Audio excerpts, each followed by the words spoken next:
দক্ষিণ আমেরিকা যে মহাদেশ, আপনারা জানেন তো, অনেকে ব্রাজিলের সাপোর্টার আছে, আর্জেন্টিনার সাপোর্টার আছে।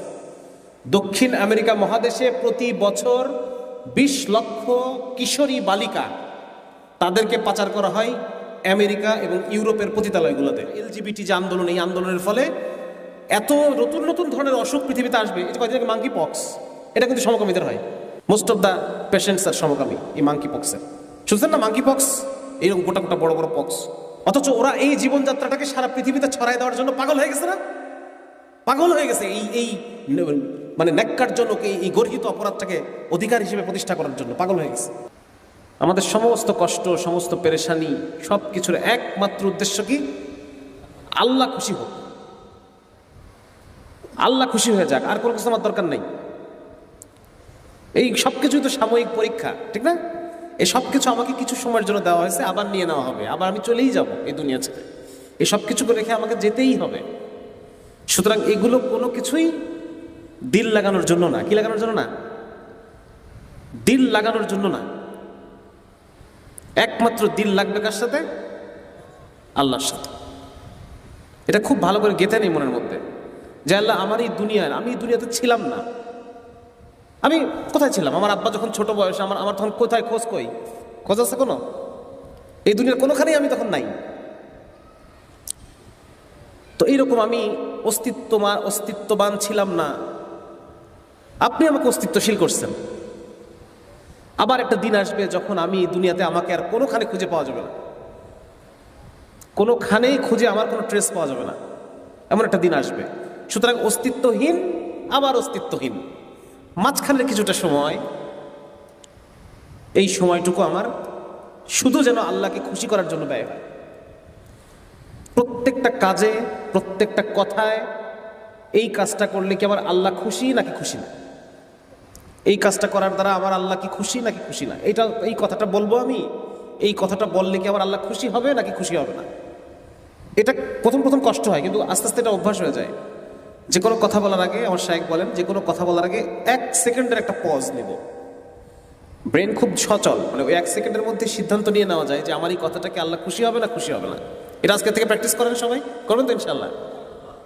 যে কোনো কথা বা যে কোনো কাজ, আমরা তো কথা বলতেই থাকি, কিন্তু ওই যে 1 সেকেন্ড পজ নেওয়াটা, এটা অভ্যাস করতে হবে আমাদের।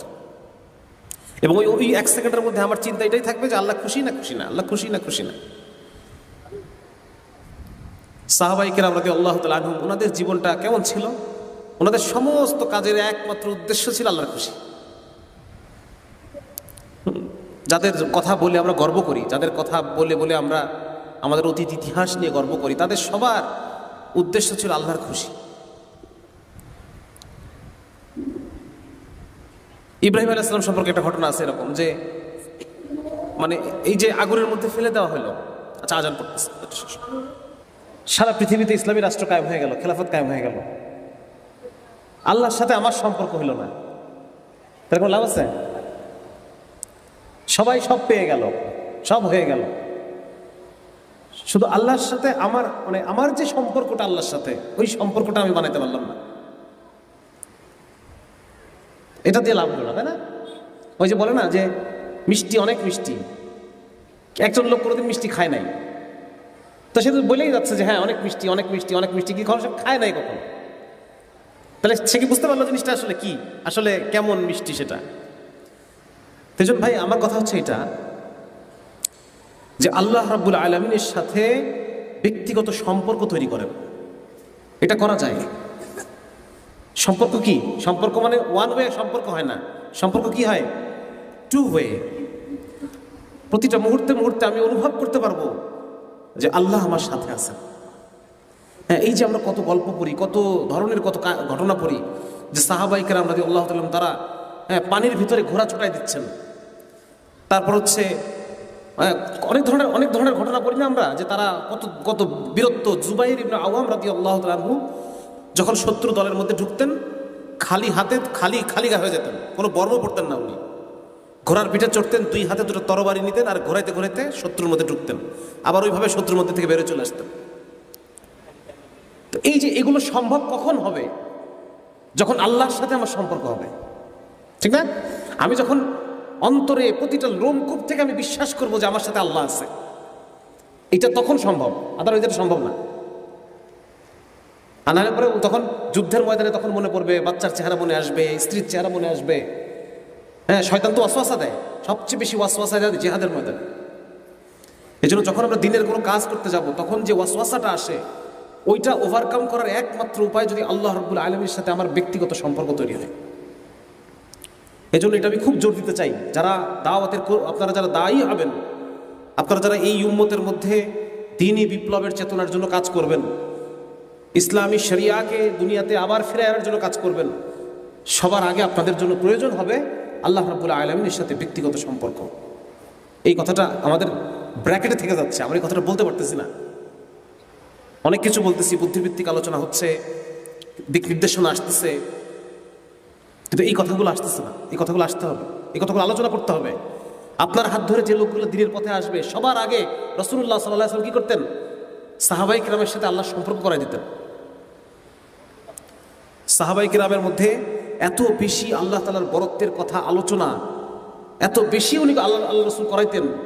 এবং আপনি দেখবেন যে মাক্কি জিন্দেগিতে যে সূরাগুলো আসছে, এইগুলাতে আল্লাহর বরত্বের কথা আলোচনা আছে বেশি বেশি। আমি আল্লাহ কত বড়, কত, হ্যাঁ, আল্লাহ তাআলা মুহিত, সবকিছু এনকম্পাস করে আছে।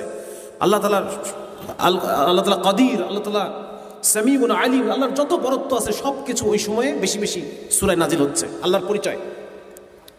এবং এইগুলো সাহাবীরা চর্চা করতেছেন, একজন আরেকজনকে শেখাচ্ছেন, নিজেদের মধ্যে আলোচনা করতেছে। হ্যাঁ, পরিবারে গিয়ে আলোচনা হচ্ছে, এই কথাগুলো ভেঙে ভেঙে আল্লাহর পরিচয়গুলোকে ভেঙে ভেঙে আলোচনা করতেছেন তারা।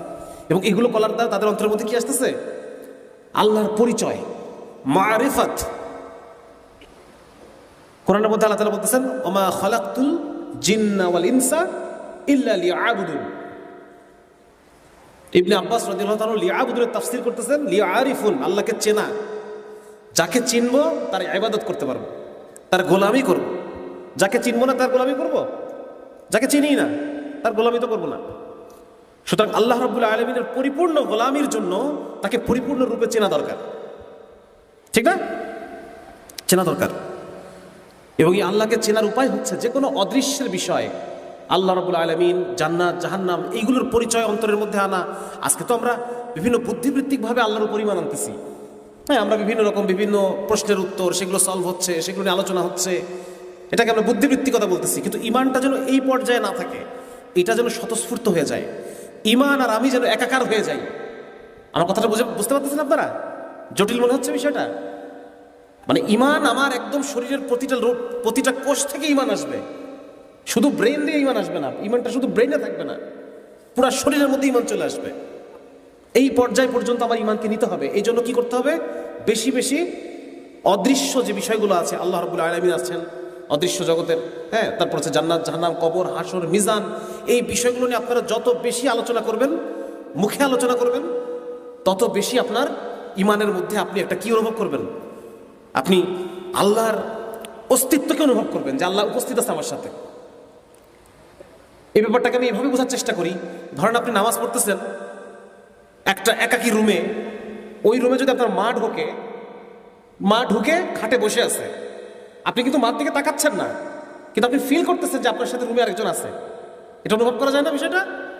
যে একজন রুমে ঢুকছে, সে বসে আছে রুমে, রুম থেকে এখনো বের হয় নাই, আমি নামাজ পড়তেছি, সুতরাং আমি ফিল করতেছি যে আমার সাথে এই রুমে আরেকজন আছে।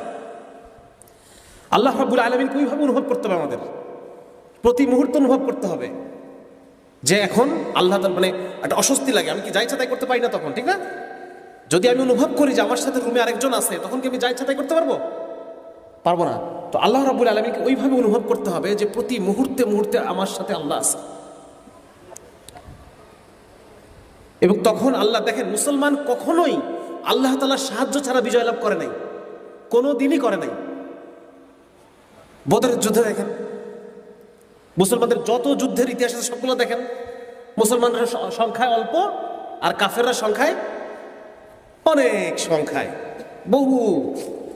মুসলমানদের অস্ত্রশস্ত্রগুলা পুরাতন, হ্যাঁ, অস্ত্রশস্ত্র পরিমাণে কম, পুরাতন অস্ত্র, আর ওদের আধুনিক অস্ত্র, আধুনিক সেনাবাহিনী। মুসলমানদের সৈন্যদের পায়ে জুতা পর্যন্ত নাই, আর ওদের সব কিছু আছে। এই অবস্থায় মুসলমানরা জয়লাভ করছে না? এটা কি নর্মালি মানে সমীকরণে মেলে? আজও পর্যন্ত যে মিলিটারি সায়েন্স, সেখানে মুসলমানদের প্রত্যেকটা যুদ্ধকে খুব গুরুত্ব সহকারে পড়ানো হয়। এবং এই যুদ্ধটা মুসলমানরা কেন জিতলো, এটার বিভিন্ন তর্ক বিতর্ক এগুলো আছে।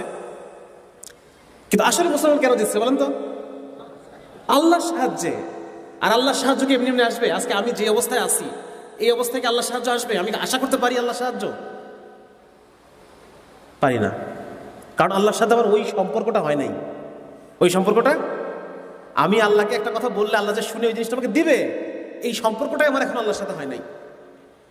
সুতরাং এই অবস্থায় আমরা যত কিছু করি না কেন, আলটিমেটলি কিন্তু আমার বিজয় আমি আল্লাহর কাছ থেকে ওই সাহায্য আনতে পারবো না। আর আল্লাহর সাহায্য ছাড়া মুসলমান কখনো যেতে নাই। একটা যুদ্ধে মুসলমানরা সংখ্যায় কাফেরদের চেয়ে বেশি ছিল। কোন যুদ্ধ বলেন? হুনাইনের যুদ্ধে।